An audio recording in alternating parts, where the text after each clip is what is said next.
Merry Christmas, everyone. Merry Christmas. Merry Christmas. Thank you so much for joining us today. We hope you enjoyed that countdown that we made, especially for us. Today is our special Christmas live show. We're going to be talking about two big topics that have come out the past week. We're going to talk about former police officer Aaron Dean being convicted and sentenced to nearly 12 years for the killing of Tatiana Jefferson. And we're going to be talking about the rapper Tory Lanez being found guilty, convicted of 3 felony counts for the shooting of fellow rapper Megan Thee Stallion back in 2020. Those things are big. We can't wait to dig into it. Join us right after this.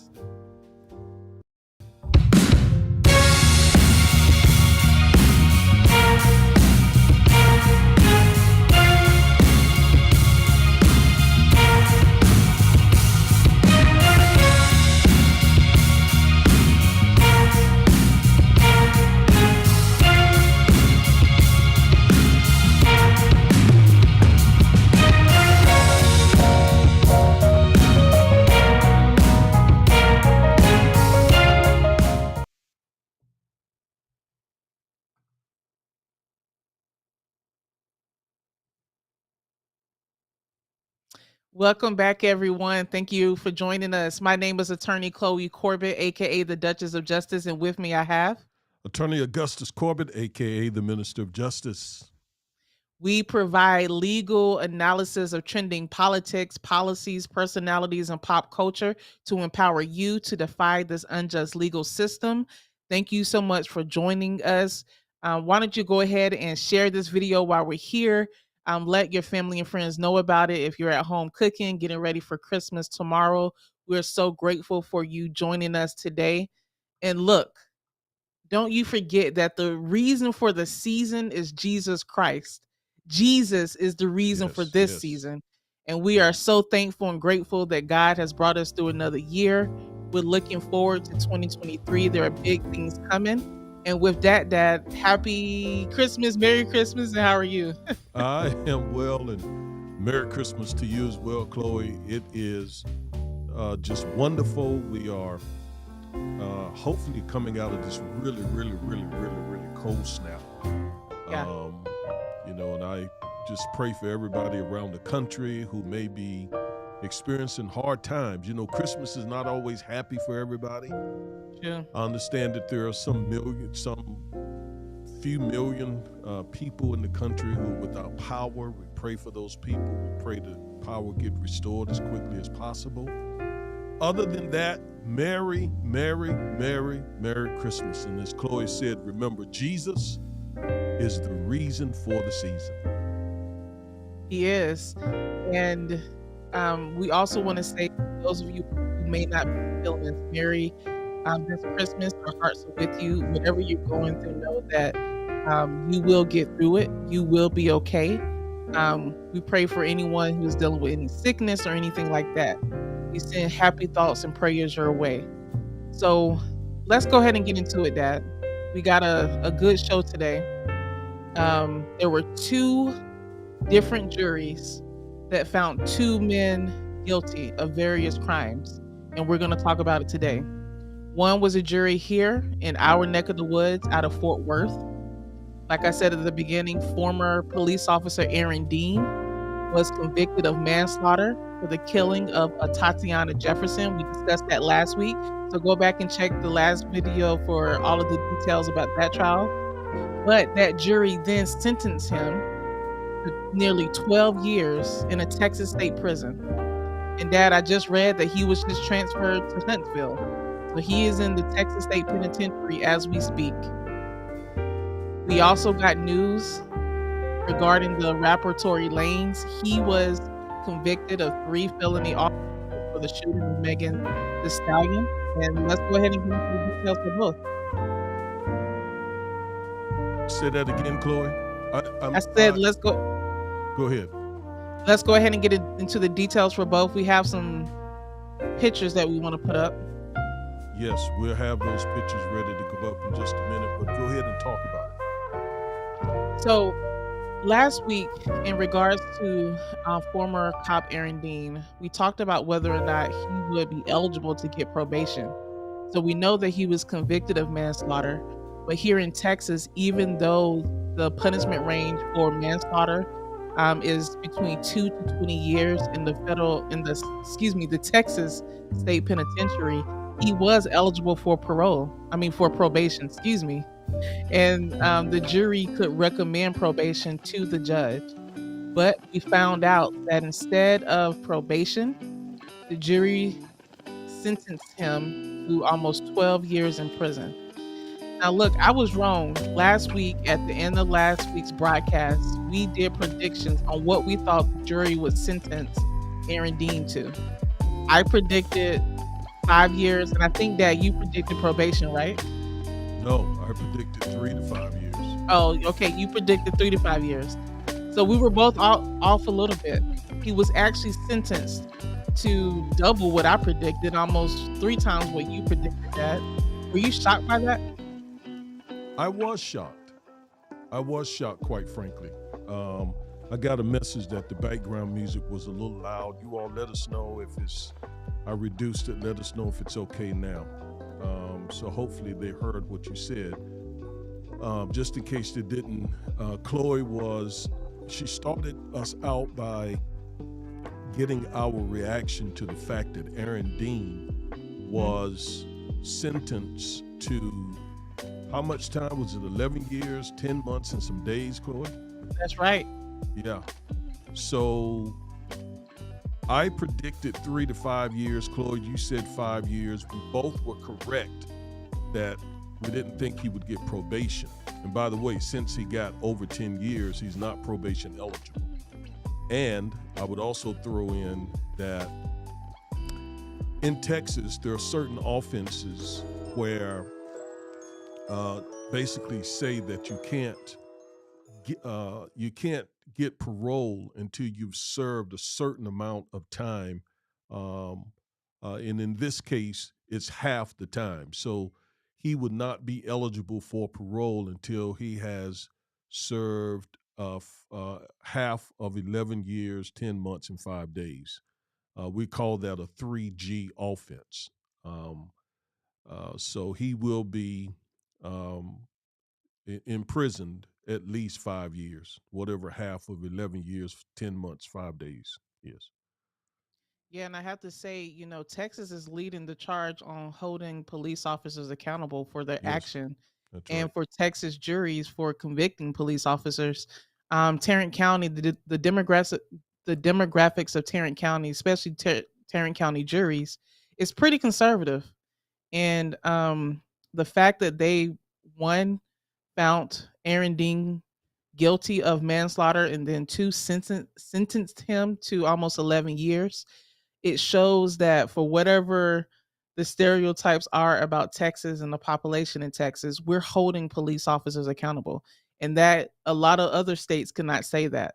Um, a few years back, we had the Botham John trial where Amber Geiger was found guilty and I think sentenced to 20 years for the murder of Botham John. So we are at the forefront of this. So keep that in mind whenever you think about Texas. We are, in every sense of the word, independent. In terms of, we're like cowboys. We're independent. We kind of go against the grain. Even though we are a Republican red state, we're holding police officers accountable. So I'm glad to see that. Yes, I agree. Aaron Dean, Amber Geiger, and I think the other officer's name was Peterson. I know he was convicted for murdering Jordan Edwards, who was a young African American kid. He couldn't have been no more than 19, 20, 21. And of Yeah. course, Amber Geiger was convicted of murdering Botham Jean. And all her appeals have been exhausted. So she too will spend at least half the time that she was sentenced. And it was 10 years, I believe. She'll spend half that time before she's eligible for parole. That doesn't mean she'll get parole, but before she's eligible for parole. And the same is true again with Aaron Dean. He'll do half of that 11 years, 10 months, and 5 days before he becomes eligible for parole. And I'm sure the families of both of these victims will have a lot to say at the parole hearing of each of these guys. Yeah. We'll be keeping an eye out on that. You can be rest assured that Aaron Dean's legal team will be filing appeals and appealing this, the jury verdict and his conviction. So as that goes through the appeals process, we will keep an eye out on it and give you all updates. But for now, he is a convicted felon. He is now currently in a Texas state prison serving out his sentence. But the big news that came out just yesterday was out of LA County Yes. that rapper Tory Lanez, whose legal name is Daystar Peterson, was in fact found guilty for the shooting of Megan the Stallion. And we went into pretty good detail last week about the timeline of events and all of the drama that has been surrounding this trial. It was not televised. I think it should have been televised. I think it deserved to be televised, just like the Amber Heard and Johnny Depp trial, but it was not televised. But there was media coverage from various journalists, and then of course from Black Twitter and some other news stories as well that were keeping people abreast of what happened in the courtroom. Um, but what are your thoughts about this? About his conviction? Um, if there's no objection from you, before I give my reaction, can we play the video of his father's reaction? Yes, yes, we need Okay. to play it. Woo. All right, let's go. I just stood here in this Los Angeles County and witnessed the worst miscarriage of justice that this world has ever seen. You want to know how I feel? I'll tell you exactly how I feel. I got some names that I want to call. Alex Spiro, Desiree Perez, and the whole wicked system of Rock Nation, including you, Jay-Z. Yes. You who say you rose from the gutter, but you have traded and bartered the souls of young men, and you're still doing it. The only independent witness in this courtroom is a man whose name is Sean Kelly. He came to court, and our attorneys, he would not even shake their hand after he went upstairs with Kathy Ta and Alex Bott. They met on Saturday before. They They on met Saturday. with our Saturday witness, and then the man came back. So there he is, the father of Tory, and he's expressing his heartbreak and his disappointment, his anger at the fact that his son is now convicted of these serious felonies and faces quite a bit of time in prison. As a father myself, I completely understand his reaction. It was, with all due respect to him, it was over the top, especially when he said that it was the worst injustice in American history or human history. Um, I can think of some a lot more worse injustices. Let's start with slavery. Let's start with Jim Crow. Emmett Let's Till. Emmett Till, exactly. So, but that came out of his emotions. I understand, and when we're emotional, sometimes um, we use hyperbola to express ourselves. Um, as far as Tory Lance, and I look, I don't Lane. know what is his name, Lane. Lanez, Lane. Lane.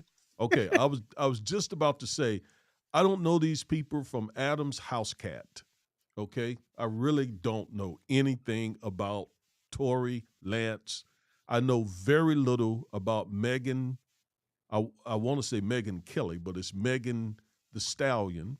Yeah. I know she's from Houston, and I know she makes very raunchy music. No disrespect there, it's just a fact. Um, Certainly doesn't justify her getting shot at all. So don't take my little comment there to mean that. I don't mean to suggest that at all, but I know that's what I know about her, and that's it. Um, when we looked at some of the reported facts last week, we both thought that since the fact that um, I think her name is Kelsey Harris, Mhm, one of the witnesses, mhm, since she flip flopped, she told, we're going to get into that too. She told the prosecutors one thing shortly after the shooting. Then she got on the stand and said something else. We're going to talk about that in just a second. But we thought that there was some facts, disputed facts that could certainly raise reasonable doubt. But look, you can never predict what the 12 folks in the box are going to do. The box can fool you. You can mhm. think the box is going one way and the box will go another way. We never know. And in this case, they believe Megan's account. Yeah. And this is the thing too, that it could be one testimony that could sway a particular juror. They could look at the way that Megan testified versus Kelsey versus other witnesses. The jury has the authority to weigh the credibility of all of the evidence of all the jurors. I mean, of all the witnesses. The jury has the authority to, not consider one piece of evidence or hold another evidence higher. It is all up to that jury, those 12 people sitting in that box. So I presume that they listened to Megan's testimony, which was reported to be very, um, very sad, and she was emotional on the stand. It was reported that she claimed that Tory had just killed her that day. That she's gone through a lot of persecution You publicly and said you privately. said Tory had killed her that day. I think you meant shot. Well, she said that she wished that not just Oh, shot her in the foot, but oh, actually she killed said her. she wished that he had killed her. Yeah. Okay. Yeah, Sorry. yeah. Hmm. And that she suffered a lot of persecution from this trial, and it's had an effect on her public and her private life and a whole bunch of stuff. So that must have weighed very heavily on the jury, in addition to what we have on the screen, where she testified that Lanes allegedly sent a very incriminating text or series of text messages to Megan, basically trying to bribe her not to go to the police and tell the police what happened, and that he would pay her allegedly $1 million, her and her best friend Kelsey. So she testified to that at the trial as well. And I mean, those are very incriminating texts. If Yeah. those texts were, Mhm. No, go ahead. I didn't mean to interrupt I was just going to say, if those texts were able to be authenticated and they were entered into evidence, and the jury was able to consider those, I believe that those played a very big deal in their decision as well. you. Okay, so are we gonna kind of get into the law a little bit here? I think so because there's so much law that went on that we try to educate our audience about. So let's talk about a little bit of that as we analyze these things. So Yeah. the text messages are what we in the law consider to be hearsay, out of court statements that are being offered to prove the truth of the matter asserted.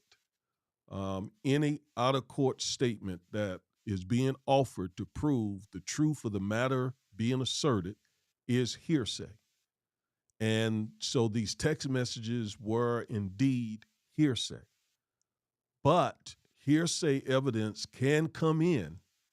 Hearsay evidence is admissible if it falls into either an exemption or uh, if it falls into a category that makes it not hearsay, basically.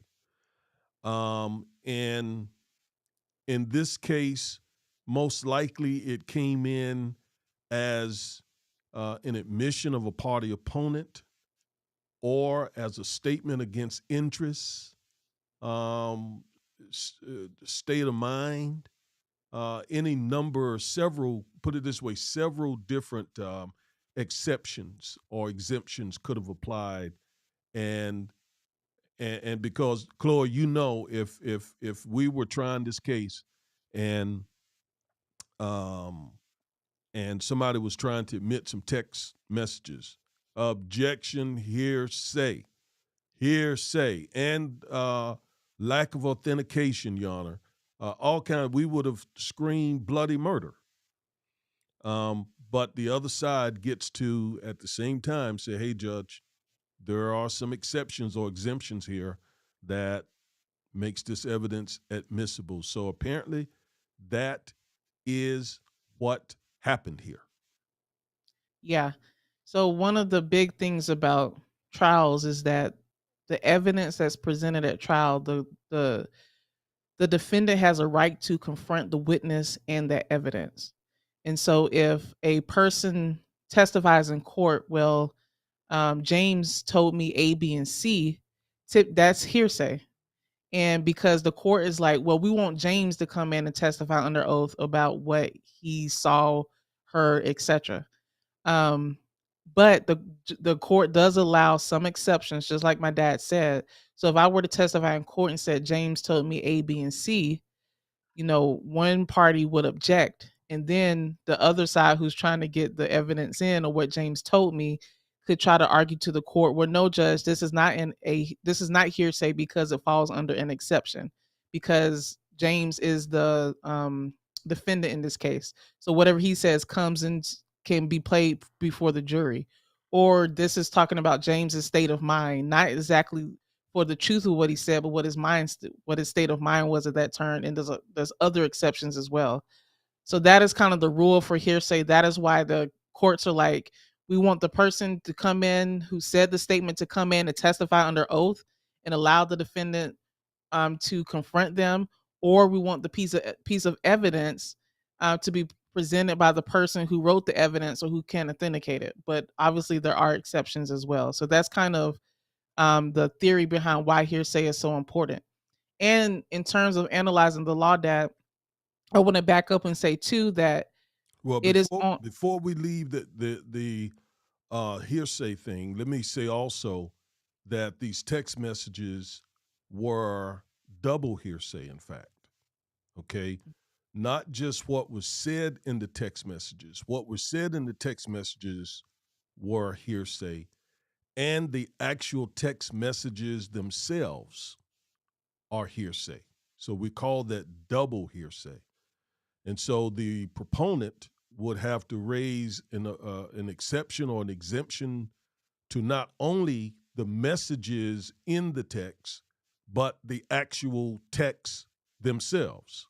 Would have to most likely what we do when some document, and I guess a text message, is on a phone. I presume that they got the phone company to print out the text message or something. And it gets a little tricky because the rules of evidence are pretty old, and this new technology has required that some of these rules be updated.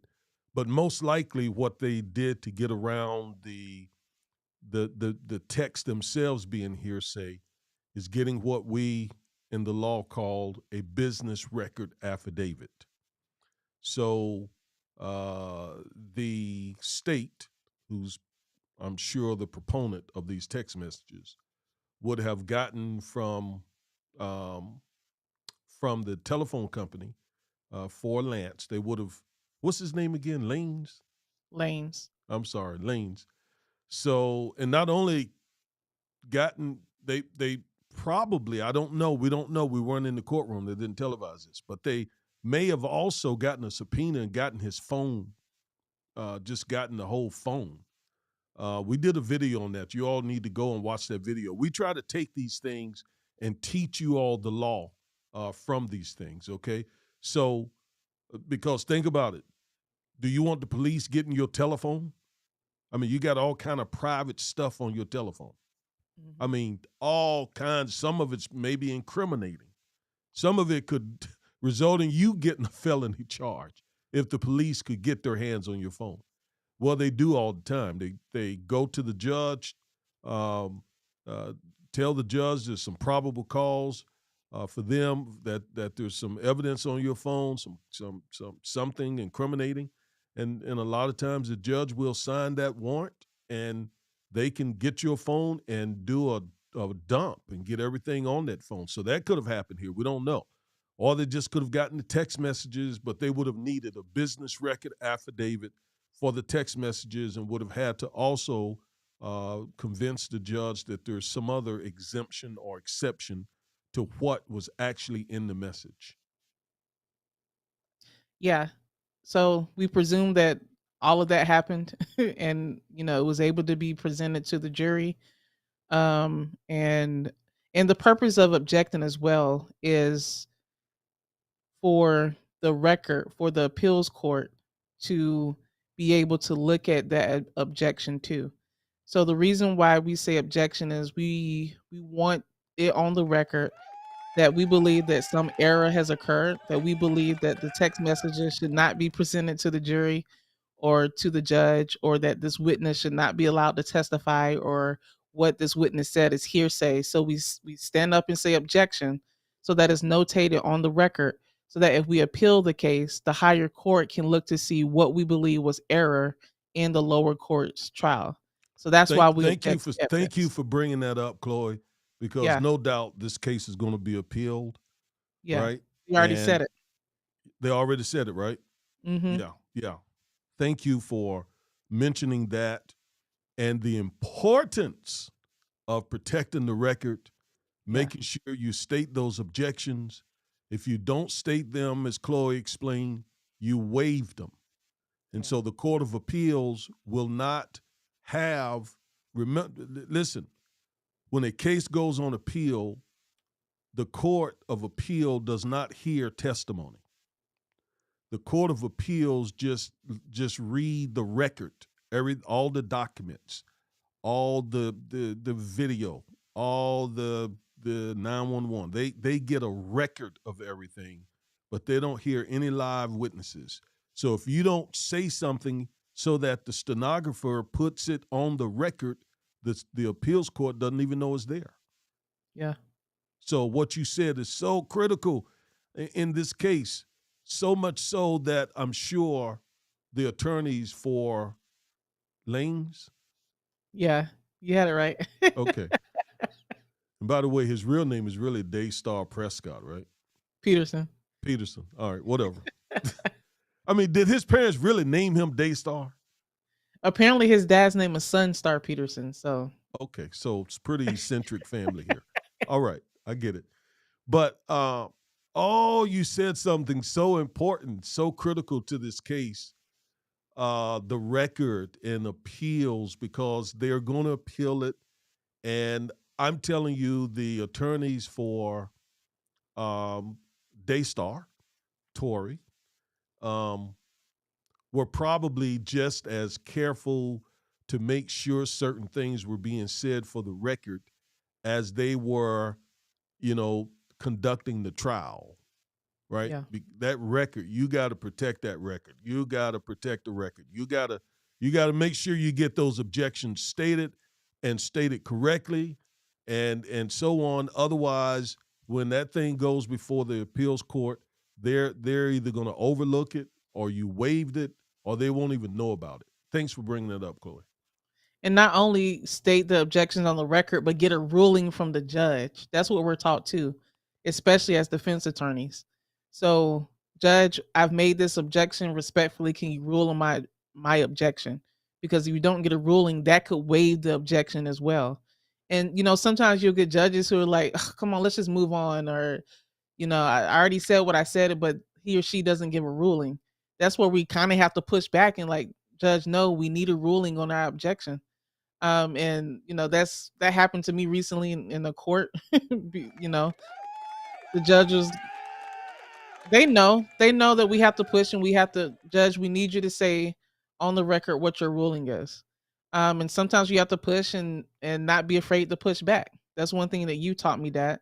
So it's Well, very by, important. by the by the way, Chloe is the chief litigator for our firm. She's the one in the courthouse doing the pushing and and pulling and prying and arguing and so on.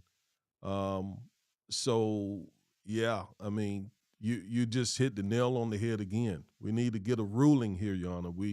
The appeals court's not going to rule on my appellate issue if you don't say something, yay or nay.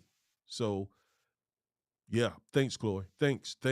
You're hot. You're hot. You're hot right now. You're hot. Yeah. Yeah. Thank you Yeah. for bringing that up. Absolutely. Yeah, so as trial attorneys, there's two things we're thinking about. We're thinking about presenting the evidence that we need to prove our case or disprove the state's case or the other case, and we're also thinking of the record. So not only getting the evidence in or keeping it out, but okay, are we saying what we need to say so that the appeals court can look at um this evidence that we think was brought in error? Are we doing our objections? Are we saying in closing and opening what we need to say? All of that. So it's a lot that goes through our brains as we're trying these cases. Well, actually, we in preparation for a trial, we literally list Yeah. on a chart every piece of evidence that we intend to introduce. Yep. We list every predicate or everything we need to say in order for it to be admissible. Hmm. We list every potential response that the other side can say, can use to object. We list every reply that we can think of to overcome their objection, Yep. and with the law and case law. So we go through all of that when we have a hearing or trial. It is not just getting up there and saying stuff off the top of your No. head. We don't do No. that. Nope. I It don't is think. weeks and months and years of preparation. So not only do we list all of the evidence out, have all of our objections, have our replies to the other side's objections, but we filed motions. We've had numerous, pretrial hearings and gotten rulings on our motions even before we even step foot before the jury or the judge for the trial. So there's a lot of prep work that goes for preparing for trials and preparing for hearings that people don't see, watching Law and Order and all of these other shows. It's Exactly. us staying up like we did yesterday, and even today, working on cases and briefs and stuff that we need to file next week. So there's a lot of prep work that goes behind the scenes too. Yes, we are still working right now, Yeah. folks. Okay. We're on call all the time. We got a big hearing coming up in a case in a few days. So we literally worked last night. We will be working over the Christmas holiday because we provide a professional service and we have to do what we got to do. Like It is what doctors it and is. nurses. Just like So doctors. Exactly. Okay. All right. So we're not finished geeking out here, you all. Um, but listen, I mean, we're trying to teach you. This is some of the stuff that goes into being an attorney. You can't do this watching Law and Order, like Chloe said. You can't do this. No, it takes years of college and then 3 years of law school and a couple years studying for the bar, sometimes a year or so, and then many, many, many years of practicing and learning this stuff. You don't really learn it in law school. You get a um, foundation, but yeah. you actually learn it as you practice it. So, all right, Chloe, Kelsey Harris, all right, that too has a lot of legal stuff going on, right? Ooh wee. Yeah. Yeah. So let's bring her up. Let's bring her up. We're giving you a detailed analysis of this case to teach you the law. All right, let's bring her up.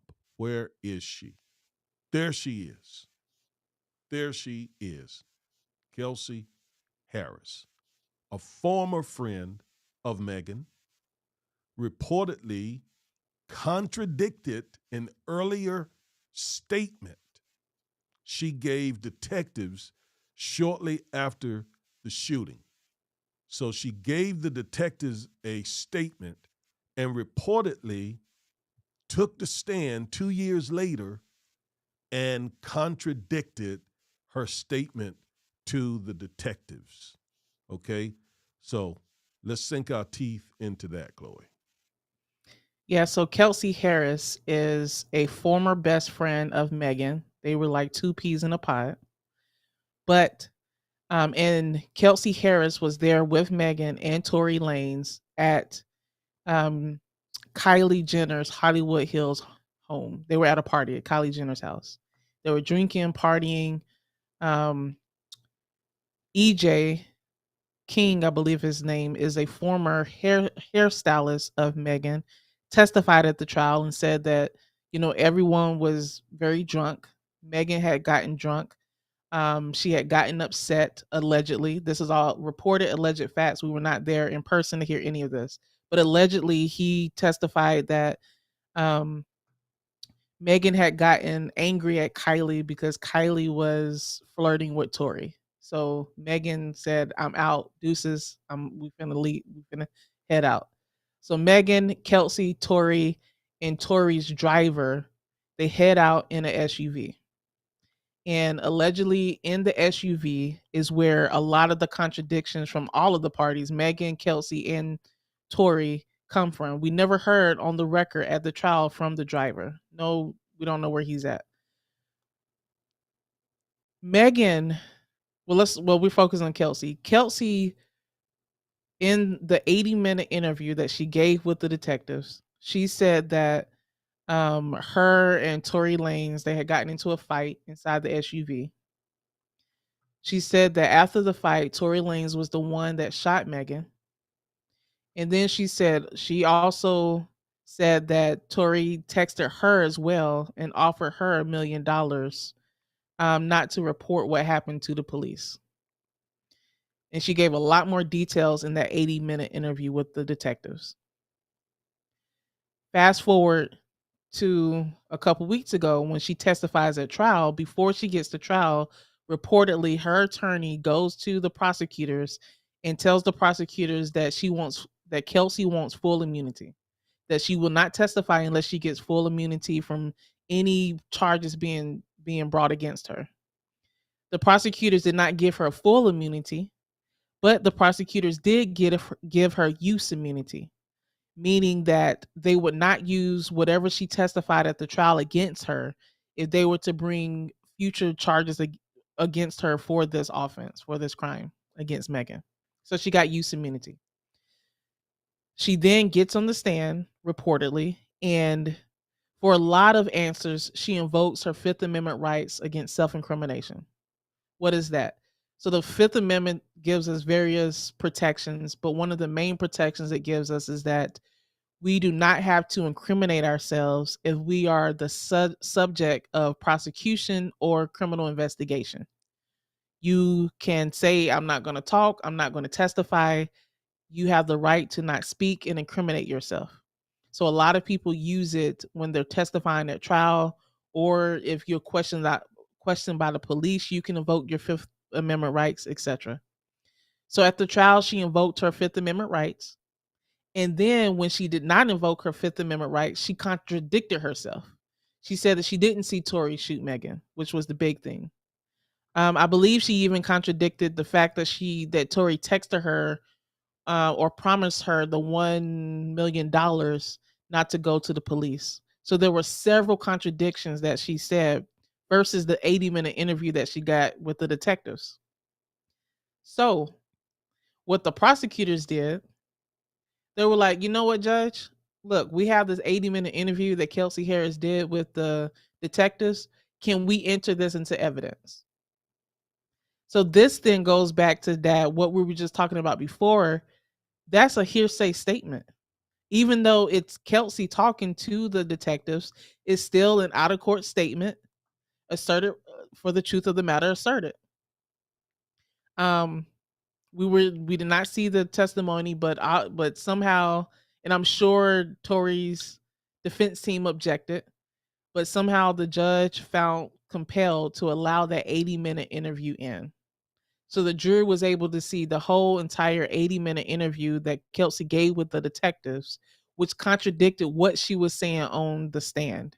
Basically, what they did, Dad, is they impeached her. That's right. They attacked her credibility. And that's Yep. one of the main things that we're taught to do as lawyers when we cross-examine someone. There's a few tactics that we have, but one of the main things is we want to attack their credibility. We want to either show that they gave a previous statement that was different from their statement now, or that what they're saying now is different than the statement that they gave before. So, are you lying now or were you lying before? And that's what they were able to do, and I'm sure that that was compelling for the jury as well. I mean, to see that, now she's on the stand contradicting herself, asserting her Fifth Amendment rights, which she has the right to do, but seeing the complete difference from that 80-minute interview that she gave with detectives. So that was huge, I think. That was absolutely. Yeah. And another thing likely happened as well, and that is um, they the prosecutor. She was the prosecution's witness at first. She was Yeah. their witness. So when she flipped and started getting amnesia and contradicting herself, of course, the prosecutors are now angry. They're upset. They feel like, hey, you're not being loyal, what have you.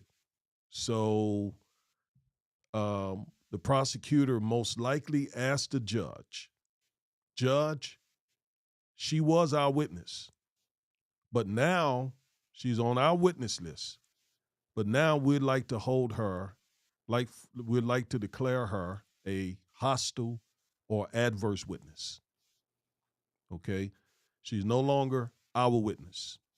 She is hostile now. She's an adverse witness. Now, what does that do? That gives the prosecutor the opportunity to cross examine her now. Instead of asking her open ended, direct questions, they now can ask her leading questions. Questions like, you were there, right? You saw him shoot him, right? Shoot her, right? Um, he shot 5 times, right? He was pointing at Megan, right? As opposed to what they would have done had she kept, her testimony the same. It would have been like, well, could you tell us what happened on the night of? And would you explain to the jury what you saw? Well, those are the questions you ask. Those are the types of questions you ask your witness. But when someone has flipped on you, or when they are now on the other side, you ask the court, Your Honor, we'd like to treat her as if she's an adverse witness, as if she's a hostile witness, so that we can ask her leading questions. Um, so that happened too. All that wasn't reported um, in the newspapers and et cetera, but we know that most likely happened when she took the stand. Yeah, not only that, Dad, I think we have a slide, but after the judge allowed the state to play that entire 80-minute interview, the state also presented a text message allegedly from Miss Harris to Megan Thee Stallion's bodyguard that said, quote, "help," and end quote, and then quote, "Tory shot Meg," end quote. So that was presented to the jury as well. Now, let's get into the law a little bit more. Um, so when Miss Harris gave her statement to the detective, Mhm.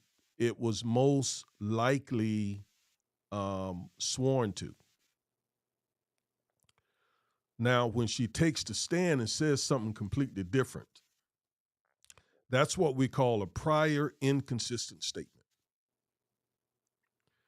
And as we explained earlier, because it was made out of court, it's also a hearsay statement, as Chloe indicated.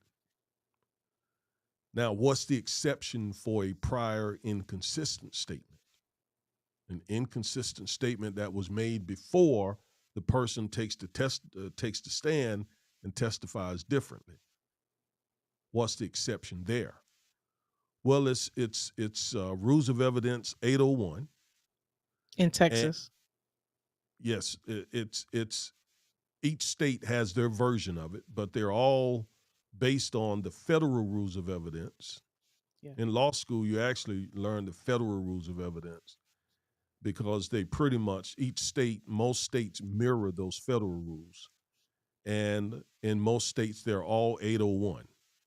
So Texas Rules of Evidence 801 is prior inconsistent statement.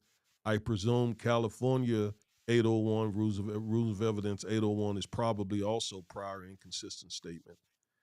And so um, um, the defense would say, Judge, yes, her statement is inconsistent with their testimony, but it's not hearsay because it's a prior inconsistent statement. So, Judge, we'd like for you to allow this to come in because she's now telling the truth. Okay, she was confused.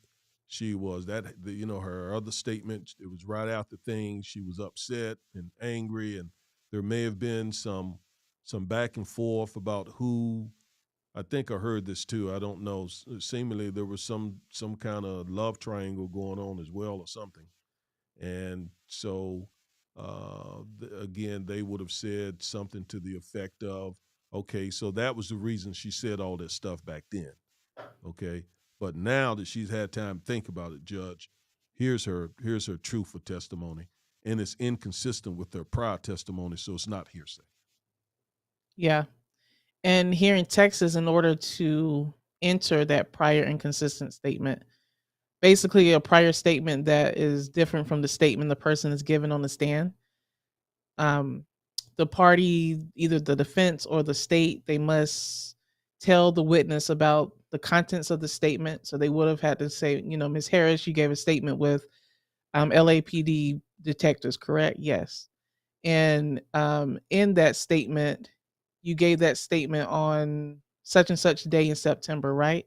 Right. And you made that statement to detective such and such, right? Right. Well, So you let me throw you a little curveball here, Chloe. Suppose okay. she says, "I don't remember it." Um so then what you can there's a couple things that you can do. You can ask the judge to jog her memory. So if the statement is a like a video statement, you can ask the judge to just play the statement for her to see if it jogs her memory. If it's a written version of the statement, you can ask the judge to approach her and let her read over the statement to see if that will allow her to remember it. Now,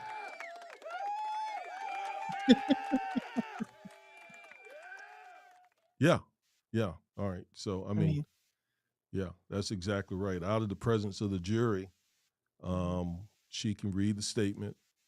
She can't say what the statement. She got to read it silently. Let's say right. that because it hasn't been admitted yet, so the jury can't hear it yet. And if it's a video, then it has to be done. Um, you know, probably the judge will ask her to ask the jury to, the bailiff to take the jury out so she can listen to the video or take a recess and listen to it or whatnot. But yeah, that's right. So if she says, "I don't really remember what I said back then," well, no problem. We can do a recollection so that you can recall what you said. And now, having read that, do you remember now, Miss Harris, what you said? Oh yeah, I remember it. Okay, and then, like Chloe said, then finish laying that predicate. Now she continues to say that she doesn't remember it even after you show her. Um, I think one of the best things to do is um, what do you call it? To do a voir dire of the witness, perhaps, Yeah, which that's right. is you outside of the presence of the jury, you ask the witness questions and see if you can get to the truth of the statement, etc. Yeah. Most of the time, after they read their statement, they will remember it. I mean, Yeah, I mean, don't play games here. This is what you said. Is that your hand? Is that your signature right there? Yes. Okay. And you remember speaking with, and all of that is exactly what you just said, Claude. Then just voir dire this witness and make him or her own up to what they already said. Yeah. Yep. So apparently that happened, and the state was able to get that interview in. I'm sure though that that is probably going to be one of the things that the defense points out in their appeal. The judge allowing that 80-minute interview to come in because they were trying to point Kelsey as the perpetrator, the defense. The defense was there, from what I could tell based on reporting, their theory is that um Kelsey and Megan, they were in a beef because they were dating the same guy, the guy being Tory. And so Kelsey got upset when she found out that Tory was dating Megan. And that's why Kelsey was the actual shooter. That seemed to be their case theory. They were questioning witnesses about that. And I read a report that that is what, um, that's the case theory that the defense laid out in their closing arguments as well. Now, that brings up another very interesting aspect of this case, and that is the gun residue. Yeah. Okay. So let's go ahead and pull that up. Yep. Um, so to make sure folks understand what you just explained, um, there was apparently what I would say is a love triangle. In other words, reportedly, allegedly, we don't know. Both Kelsey and Megan had a relationship with this guy, Tory. Am I right about that? Right. That's And what's being so reported. that's what's being reported. So Kelsey is angry with Megan. She Mhm. finds out about it. So she gets angry and pulls out a gun and shoot Megan is what the defense tried to suggest to the jury, right? Mhm. All right. So one of the things to try to get to the bottom of that the state can do and did do here is um, when someone fires a gun, there is residue that ends up on that person's hand and clothing. I mean, oftentimes up their arms, and so you can pretty much tell who fired a gun.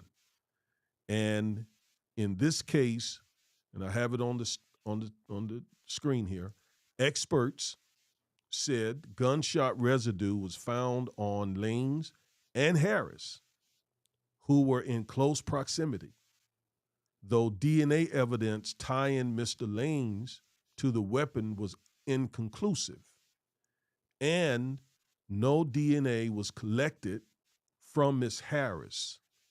So there was no direct link between Miss Harris in the gun and the DNA evidence that they got regarding Mr. Lanes was inconclusive.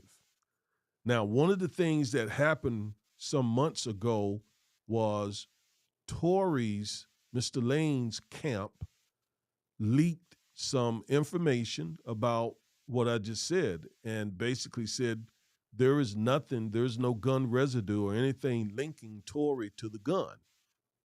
Well, that's not what the experts found. Again, the experts found that there was gun residue on both Tory and on Kelsey, both of them.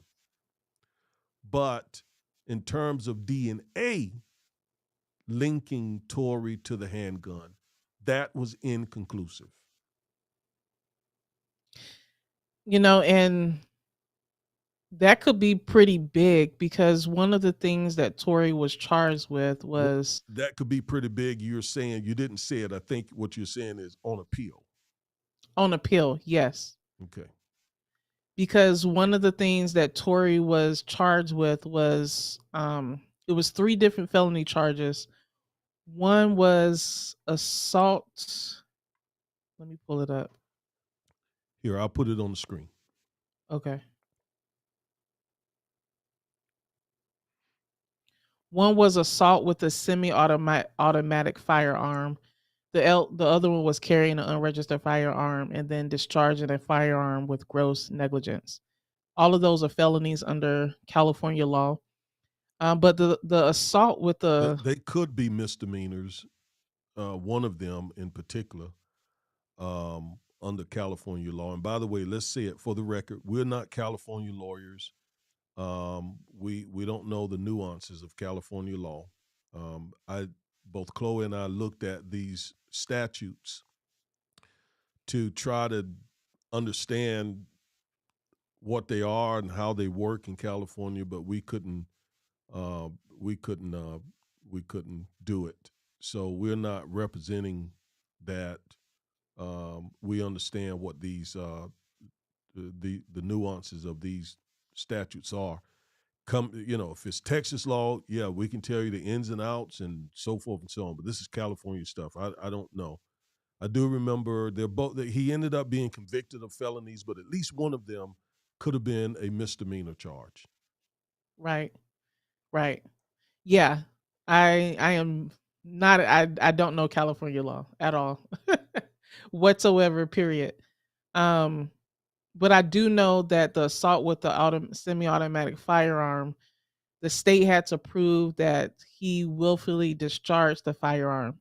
So the fact that there was no DNA found on the gun residue could be an issue for appeal that his attorneys could focus on when they appeal the jury's verdict.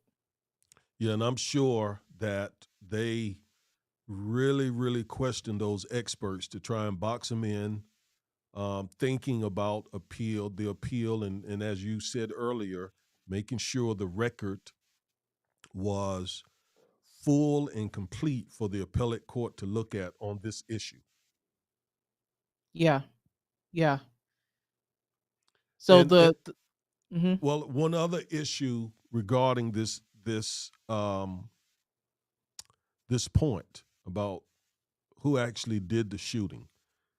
The the jury already said that Tory did the shooting, so we're not questioning the jury. But um, as Chloe said, what is here really important is the appeals. So um, there was an independent eyewitness. Okay, might as well go ahead and look at what the independent eyewitness said, yeah, because that goes to the issue too of who fired the shots. So the independent defense witness, this was the guy that the defense called. And by the way, we'll talk about that. That may have been a bad call.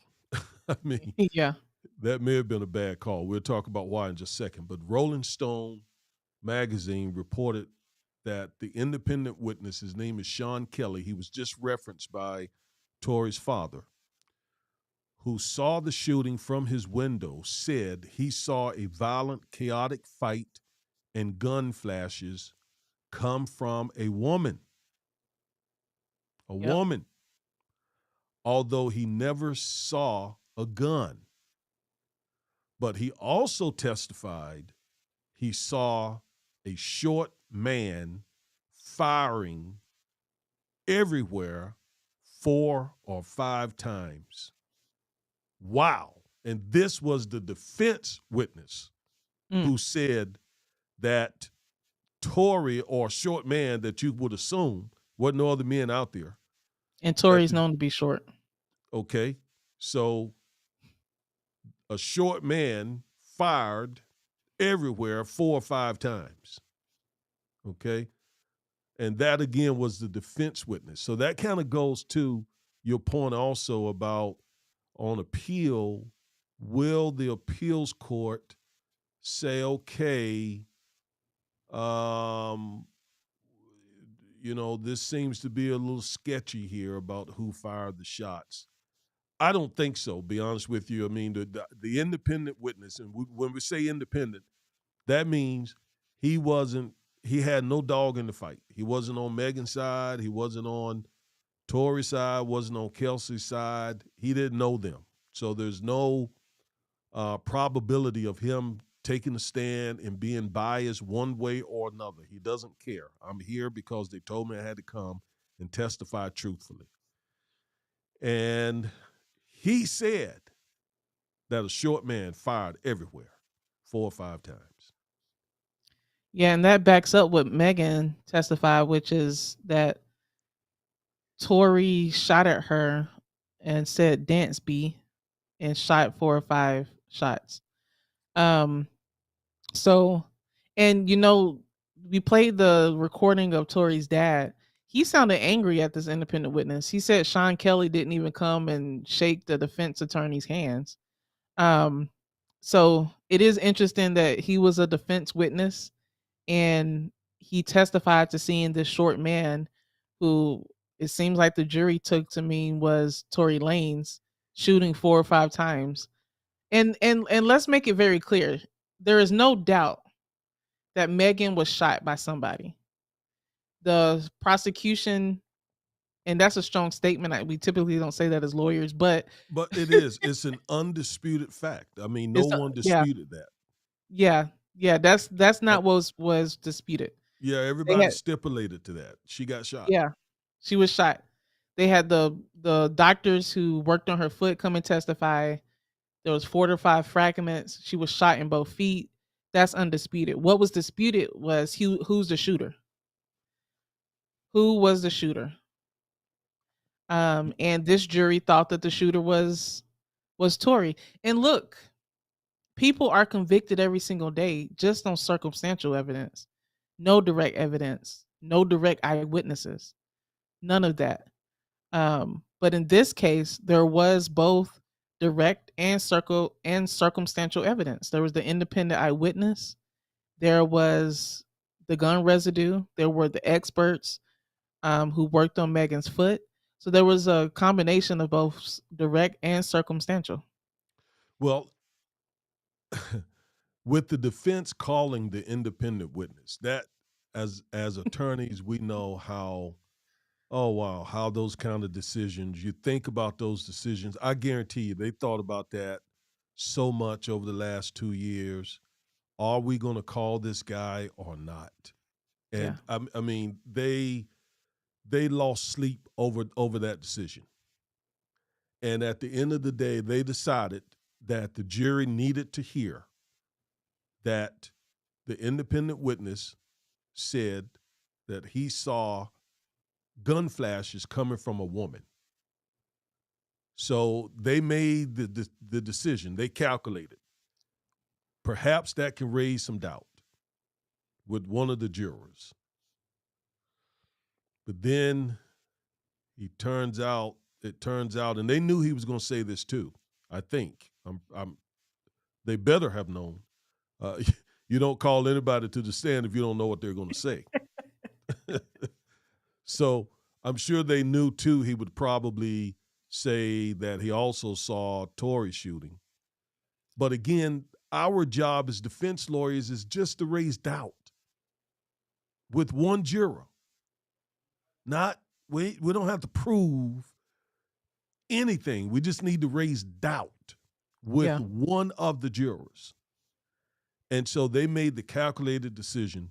We're going to take the risk of him getting up and saying our guy fired some shots. We're going to take the risk just for the jury to hear him say that gun flashes came from her, Kelsey. Wow. Yeah.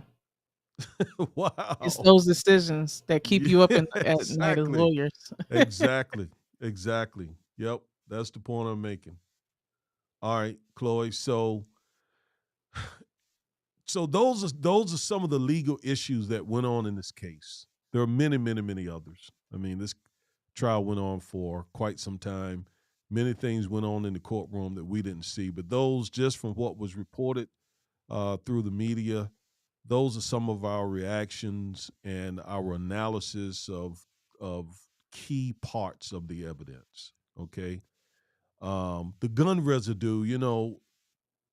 I heard folks saying that proved that Tory didn't shoot Megan. That was inconclusive. Okay, that was inconclusive. We thought last week that it was enough, however, maybe, to raise some doubt, because again, that's all we need to do as defense lawyers. But it didn't in this case. There's another part of this shooting, Chloe, that I know you want to talk about, and I'm going to fall back on it in full support of you. I'm your father, and I kind of know where we're headed with this, and that is the misogyny that um, that goes on in hip hop. Because from what I understand, Megan has been treated very, very badly by many people in the rap hip hop industry. So take that and go with it. I mean, modern hip hop is a very misogynistic genre. If you listen to a lot of the popular rappers, the way that they talk about women, black women especially, you'll hear they call us bees. They just talk about us sexually. Um, they perpetuate violence against us. Not all rappers, not all hip hop stars, but a lot. That's the culture that hip hop unfortunately has developed into. And what you saw, the treatment of Megan by black folks, by hip hop. We're not talking about white media and society at large. We're talking about black people and hip hop in general. She did have some support, but there were a number of very famous rappers that came out against her.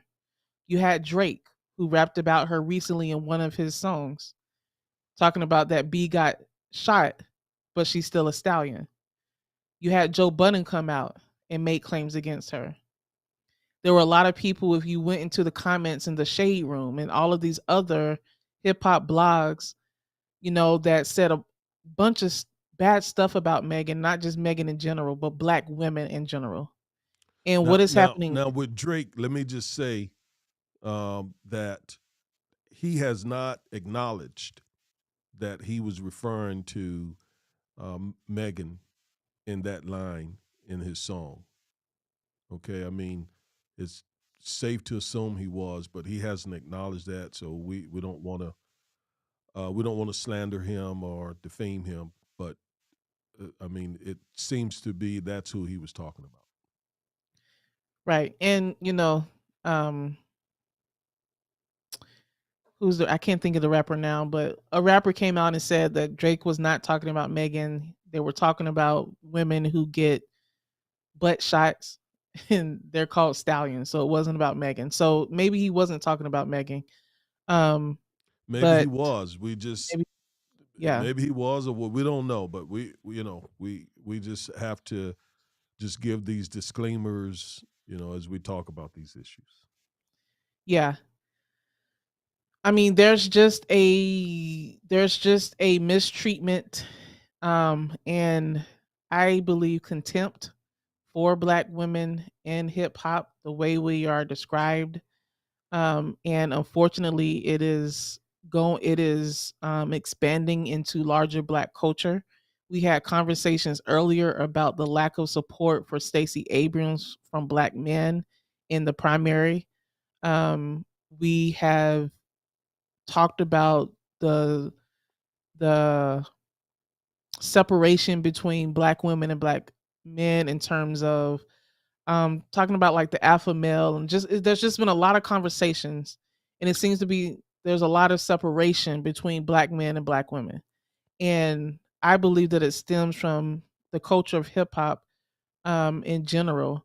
And back to Megan specifically, there was a lot of talk about her partying and who she's dated. And I mean, yeah, if you put yourself in situations that are unsafe, and if you don't surround yourself with people who have your best interest at heart, bad things can happen. Um, but the way that it was addressed, as if, blaming Megan, who was the victim in this situation, instead of shining the light on hip hop in general and the misogyny and the views about black women that is in hip hop, that is where I have an issue with. Um, we can talk about, maybe how Megan could have conducted herself differently, but let's do that at a later time. In this case, Megan was the victim. And there should have been a larger conversation about hip hop in general and about the way that men conduct themselves towards black women. And not only that, the fact that a lot of times a lot of black women are afraid to come out when we are the victims of crimes. We are typically offer a wall of silence when it comes to black men. And Megan talked about that. She testified about that. She said she didn't want to go to the police about Tory Lanez because she knows that the way that police treat black men. So she was, according to her, she was thinking of protecting black men. Well, where's that protection when it comes to us? I think that's the big issue. And this Megan case it's brought it to the forefront and it's put a bright light to it. And there's things that needs to be changed. Period. Okay. Um, Man, at the risk of being misunderstood, um, wow, just address this. When it comes to the way hip hop disrespects African American women, I completely agree. Address this because I know people are thinking this, Mhm. and we need to address it. The elephant in the room is look at, I'm very reluctant to do this because I agree with what you said. Whatever criticism there is of Megan, that should be done at another time, not in the same breath or at the same time with the shooting, inferring that the shooting was justified or the misogyny is justified or disrespect. It's not. So I don't think I'll mention it But I think now. we should have that convo, Daddy. And I think I know where you're going because we've talked about it off air. Okay. All right. So at the risk of being misunderstood here, um, we all know the type of art that Megan produces. Yes. Does that contribute to how the hip hop community and the greater community at large view black women when you have female rappers like Megan and Cardi B and many others who are, you know, just Yeah. pushing the envelope? Yeah, putting it all out there. Um, I think it does. I get tired of seeing it. Why you always got to talk about your booty or something? Like talk about something else. Like you went to my alma mater, TSU, and graduated. I mean, you are a businesswoman. You manage a whole bunch of people. So there's other things that you can talk about. So I do believe that some of the lyrics and the way that a lot of female rappers, the content of their art does contribute to this picture, the way that black women are viewed. I think it goes beyond just the female artist. I think that that is what hip hop expects of female rappers and female artists and of black female artists in general. I think people expect us to talk about overly sexual lyrics and overly sexual content. Um, I think it goes back to, in general, just the way that society views black women in general. And for whatever reason, we've kind of taken it as, well, let's use it to empower us. Let's own our bodies as a form of empowerment. Just like we kind of took on the N word and tried to say, well, let's own it and make it a word of power. I think that's happened with a lot of black female artists in general. But to sum up my answer, yes, I do believe that some of the lyrics of female rappers does contribute to the picture and the depiction of us. But I believe too that there's also misogyny in hip hop. So I think they're not mutually exclusive. Yeah, and it doesn't. I don't care what kind of art Megan puts out or Cardi B or any other female. It doesn't justify misogyny. It doesn't justify violence. All of that. That I'm certainly not suggesting that. Just that the art that she puts out there is wow. It's really, really raunchy. It's Very really, really, really, extremely really raunchy. It on really is. another level. Like Exactly. Yeah. it is.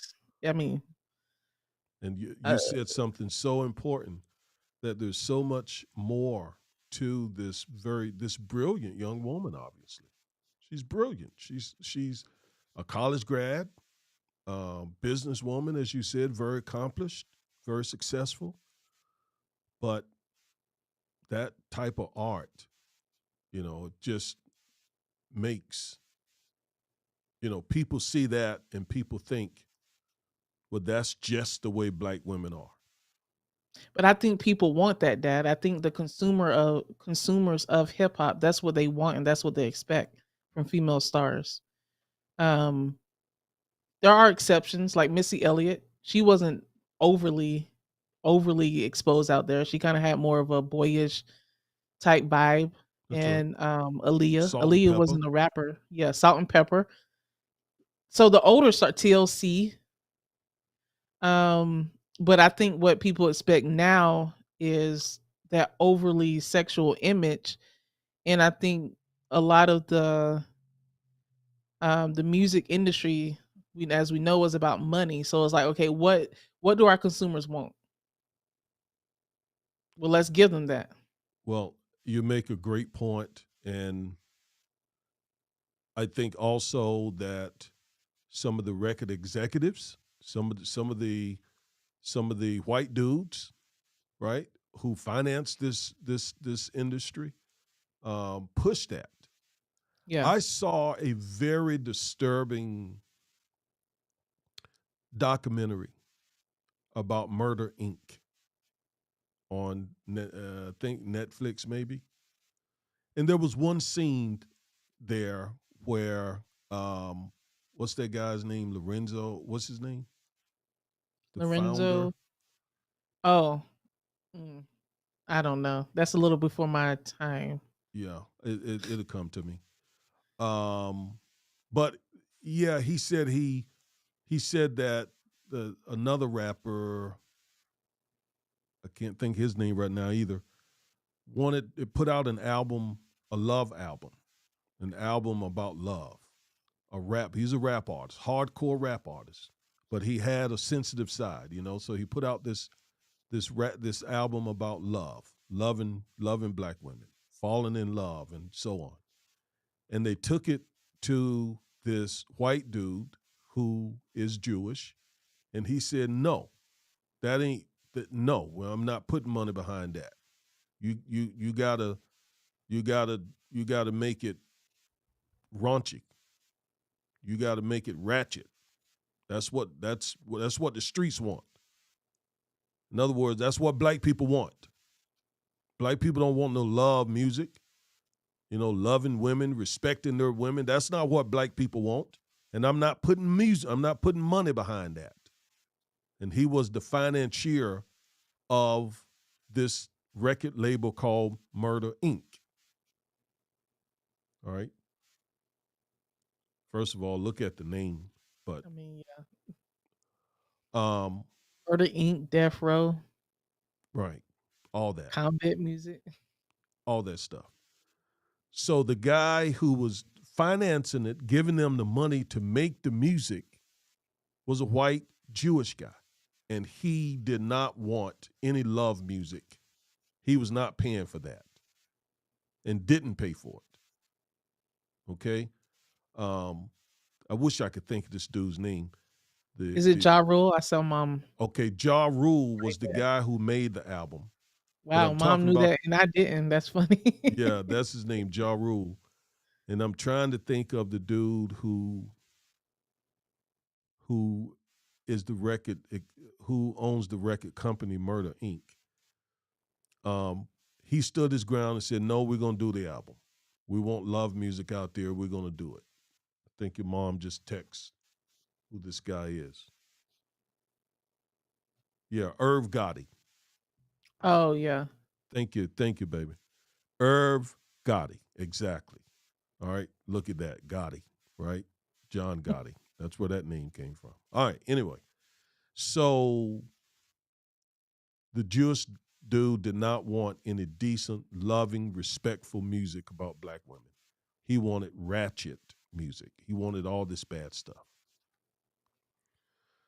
So, is it the streets wanting it, or is it the record executives who got the money who are demanding it?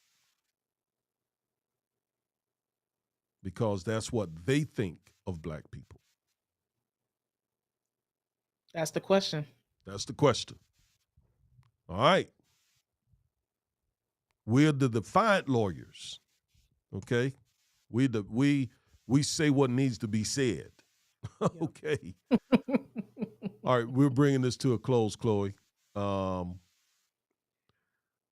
This statement here from the DA, we typically don't read statements from the DA. At all, we typically fight against the DA. Right, we're typically at war with the DA, and we're not going to read it. He just pretty much what he did. There is a part of it though I would like to read. He says, "I want to start by highlighting the bravery of Megan Pete. You showed incredible courage and vulnerability with your testimony despite repeated and grotesque attacks that you did not deserve. You faced unjust and despicable scrutiny that no woman should ever face, and you have been an inspiration to others across LA County and the nation." This paragraph here. Women, especially black women, are afraid to report crimes like assault. So he goes on there with that. I just wanted to read that. And then, in fairness, though, let's. Uh-oh. What happened, Chloe? Fire alarm? Are you there? Oh, what just happened? Did you lock up? Chloe, can you hear me? Yeah, there's a fire alarm, so I muted myself. Okay. Well, yeah, just go ahead and mute yourself. We're getting ready to stop. Let me just Tory issued a statement too. He said, "I'm going to leave this here one more time and watch how it ages. No weapon formed against me shall prosper, and every tongue that rises against me in judgment shall be condemned."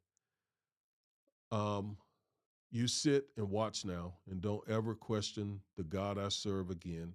This is my last tweet. So we thought we'd read that as well. And we'll end by pointing out that, look, the rap hip hop community is a dangerous place. And LA seems to be a very dangerous place for rappers. Um, I went and looked back, and these 5 rappers were shot and killed in LA. The biggest being, of course, Biggie Smalls of Brooklyn. And some of these guys I don't even know. Um, uh, in fact, one is missing here. I don't see Nipsey Hussle. I see PN Smoke, or is it PNB Rock? You tell them. You say the names. I don't know these guys. Oh, Chloe can't say. But anyway, these are some of the rappers who have been killed out in L.A. So we thank God that Megan was not shot and killed. Okay, that's our point. But yes, that brings us to the close of our show today. We went into some detail about the law, some of the back and forth. That's what we do. We give legal analysis on these cases, on trending politics, policies, personalities, pop culture, personalities. In this case, being Megan, being Tory, Kelsey Harris, and this is pop culture. So we use that to teach the law, to empower you so that you can defy this unjust legal system. That is the basis of our podcast. All right. Thank you for tuning in with us today. This is Christmas Eve. man, you have so many other things I know going on between cooking and putting trimming the tree and this and that and the other. We're so honored and so appreciative that you've taken some time to spend with us as we talk about these issues. Talking about Megan getting shot and Tory being convicted of it was not one of those types of topics that, got you dancing and celebrating and so forth. But we still felt that it was very important that we talk about it. Hip hop culture, with all of its issues, is still an extremely influential subculture here in America and around the world. So we wanted to talk about this case as well as the Aaron Dean case. Tory is scheduled to be sentenced sometime in January. We don't know what kind of time he'll get, if any. He faces up to 22 years, according to TMZ. We don't know that to be the case or not, quite frankly, but he will be sentenced in January. Like Chloe said, the case will be appealed. I presume he may even ask the court to issue an appeals bond so that he can stay out of jail while the appeal is going on. I don't know if that'll be granted. I don't know if California law permits that. But at any event, you all please have a merry, merry, merry, merry, merry, merry, merry, merry, merry, merry, merry, merry Christmas. And remember, Jesus is the reason for the season. God bless you.